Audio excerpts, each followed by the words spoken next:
Tá aí o Vojvoda passando mais um momento difícil. Todas as vezes que o Fortaleza, sob o comando do Vojvoda, oscilou para baixo, o Vojvoda foi bancado pela diretoria. Sim, conseguiu recuperar o clube. Em 2022, inclusive, o Fortaleza era o lanterna do Campeonato Brasileiro durante boa parte do primeiro turno. A primeira vitória naquele campeonato só veio na 8ª rodada, ganhando do Flamengo no Maracanã, inclusive. E ele foi mantido. A diretoria, como você bem disse, o Marcelo Paes o bancou. O Fortaleza está vivendo um péssimo momento. Inclusive, eu acho que todo mundo reparou nisso, mas vale a gente falar sobre, o anel superior do Castelão estava fechado. Só tinha a torcida do Palmeiras, né? O reservado ali para a torcida do Palmeiras, porque não havia interesse do público. O público, a torcida do Fortaleza está de mal com a equipe do Leão do Pici. Inclusive, o Davi Luiz foi cobrado no aeroporto por alguns torcedores, né? Que depois falaram, não era contigo, era com o Diogo Barbosa. Mas você estava lá dando sopa, a gente foi lá e foi te cobrar. Né? Depois teve um protesto em frente ao CT do Pici. Então, é uma crise que vive o Fortaleza. Talvez seja o pior momento do Vojvoda à frente do time do Fortaleza, que não está jogando bem. E ontem, não sei o que o Ivan achou, eu achei péssimas as atuações de dois jogadores do Fortaleza, o Rossetto e o Lucas Sacha. Os dois volantes. Fizeram uma partida horrorosa. E o Vojvoda demorou para mexer. Depois ele colocou o Prior, que entrou até melhor e tal. Mas demorou muito para mexer o Juan Pablo Vojvoda. Ele poupou os jogadores, evidentemente, para o confronto aí da Libertadores, né? Vai jogar contra o Bucaramanga. Então, ele entrou com um time misto, né? Depois ele colocou Lucero, Diogo Barbosa, Prior, aqueles caras todos. Tinga, exato. Tinga entrou, né, no lugar do Pikachu para fazer uma linha de 4 defensiva. Ivan, 5 rodadas, uma estreia com empate, depois 4 vitórias seguidas do Palmeiras, 2 fora de casa. Abel encontrou mais uma vez um Palmeiras reinventado?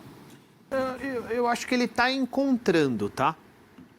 Assim, é um Palmeiras que também está se adaptando a alguns desfalques, né? Ele não tem Mike e não tem Marcos Rocha. Então ele já usou Fux, Giai, e ontem, por exemplo, quando ele avançou o Giai, ele colocou o Naves pelo lado direito.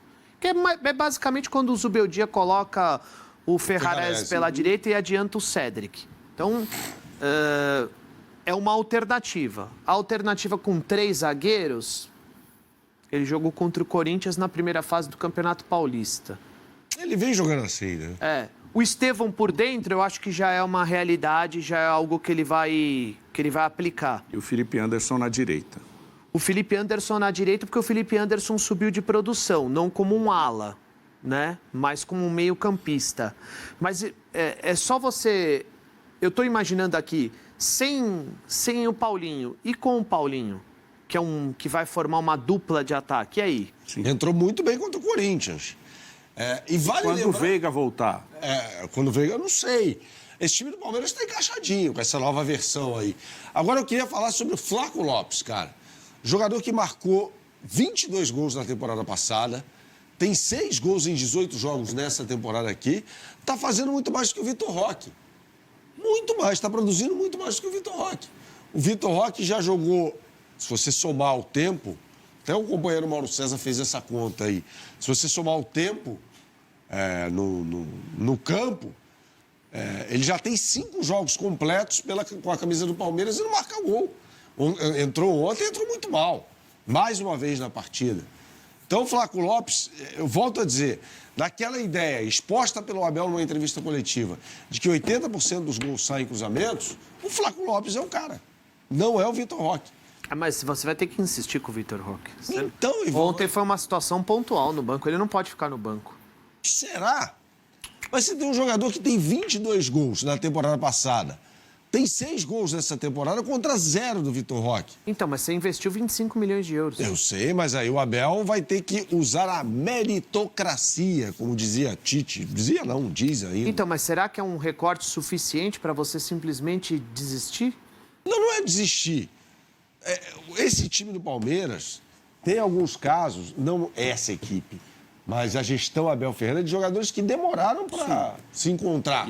E a O fase... Flávio Lopes é um deles. E a fase muito vencedora permite que você dê tempo para os jogadores que não chegam e saem rendendo de primeira. O Felipe Anderson foi contratado no meio do ano passado. Sim. Ele está jogando muito bem agora. Demorou. O Rômulo, que hoje está no Ceará, nunca virou no Palmeiras. Não, alguns não viraram mesmo. O Giai, por exemplo, fez Merentiel. um grande jogo contra o Internacional, mas muito pelas circunstâncias. Segurou o Bernabéu, né? É, então. Tinha um osso duro de roer pela frente e agora está melhorando. Mas foi usado porque os dois estão machucados. Numa dessas, ele ganha a posição. Então, assim, ele achou o Palmeiras? Eu acho que ele ainda não achou. Mas ele está no caminho certo. Porque ele está conquistando vitórias. E, assim, o Fortaleza no Castelão, ele vai tirar ponto de muita gente. O Inter lá no Beira-Rio vai tirar ponto de muita gente. Esse é o ponto. O Palmeiras venceu seguidamente Corinthians, Internacional e Fortaleza no Castelão. Tudo bem, já falamos sobre o momento do Fortaleza, que é muito ruim. Fortaleza não está jogando bem, é só acompanhar os jogos do Fortaleza. Mas, você pega todos os jogos do Palmeiras, foram 5 no Campeonato Brasileiro. Tem um tropeço, que é contra o Botafogo no primeiro jogo, em casa, em que o Botafogo jogou melhor. É incrível, né? O time do Botafogo está horrível, mas na primeira rodada quase ganhou do Palmeiras jogando no Allianz Parque. Aí ganha no Sport fora de casa, da forma como ganhou, né? Com aquele pênalti inexistente em cima do Rafael Veiga. Aí ganha de Corinthians, Inter e Fortaleza. Essa é uma sequência para dar moral, cara.